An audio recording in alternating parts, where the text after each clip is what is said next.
All right, let's jump into another deep dive. We've got a League One match to unpack today. Lille versus Rennes. Yeah, big matchup. A listener sent in a match report, so Oh, excellent. yeah, looks like it was a pretty exciting one, at least for Lille fans. Definitely some high stakes with where both these teams are in the standings. For sure, especially for Rennes. Looks like they're teetering a bit. Yeah.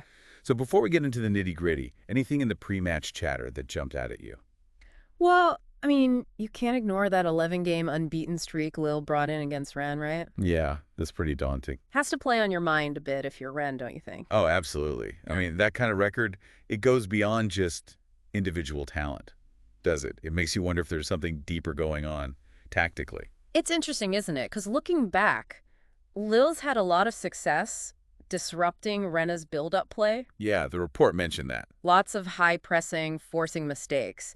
And historically, they've really targeted that right flank of Rennes' defense. Bit of a weak spot, huh? Seems to be, yeah. But, the report says Rennes actually started pretty strong this time. Oh, is that right? Yeah, lots of energy right out of the gate, pressing high, forcing Lille into some errors. Huh, interesting.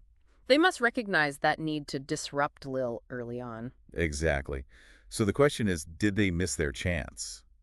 Because the report also mentions some early injuries, really disrupting the flow of the game. Oh, I see. Yeah, injuries can definitely throw a wrench in things, especially when you're trying to maintain that kind of intensity. Against a team like Lille, yeah. Right, absolutely. Any disruption gives them a chance to settle in and kind of dictate the tempo. Which it sounds like they did. And then, cue the Edon Zhegrova show. Ah, yes, he was the standout, wasn't he? The report was raving about him. It seemed like every dangerous attack ran through Zhegrova. Yeah, well, he's got that knack for exploiting space. And remember we talked about Rennes' vulnerability on that right side? Well, that played right into Zhegrova's hands.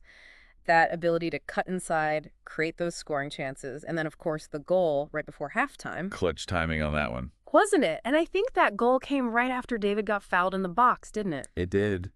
Maybe a little bit of clever play there by Zhegrova. Everyone's focused on the potential penalty, and he just sees that opening, that momentary lapse in the defense. Oh, for sure. Seizing the moment. Exactly. Those are the little things that can really turn a match. Speaking of turning things, let's talk about the coaches. Yeah, good point. The report talked about this kind of tactical battle between them. Right.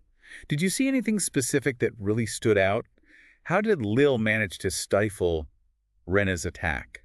And did Rennes coach Jorge Sampaoli make any adjustments, anything effective? Well, Lille, they really controlled that midfield. They made it really difficult for Rennes to build any sort of sustained attack. They were forced to play those long balls. Yeah, I see. Which plays right into Lille's strengths defensively. Makes sense. As for Sampaoli, yeah, he tried some substitutions, tried to bring on some fresh legs and inject some energy into that attack. But it just wasn't enough. It just wasn't quite enough. I mean, you have to give credit to Lille's defensive structure. It was very solid. They absorbed the pressure really well.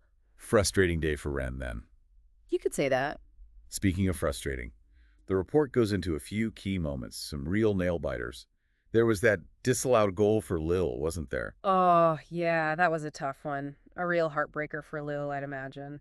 It was that tap-in from David after a beautiful pass from Zhegrova. But The ref called it back. yeah, offside. It was a tight call, really tight. Those tiny margins can just Absolutely. have a huge impact on the outcome. And then there was that Matias Fernandez-Pardo shot. Oh, yeah, the one that almost went in. Yeah, it's a brilliant defensive play from Andres Gomez Yeah. that kept Rennes in it, at least for a while. Looped it close. So much drama in one match.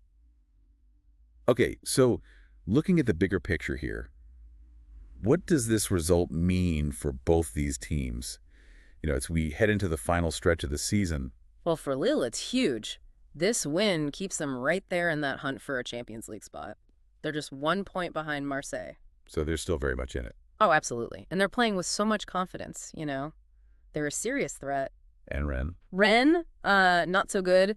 This loss pushes them closer to that relegation playoff spot. Yeah, we talked about that at the beginning. They're really walking a tightrope. They are, and they need to find a way to turn things around quickly. Or they could be in real trouble. Yeah, no doubt. Okay, so to wrap things up, a little food for thought for our listeners.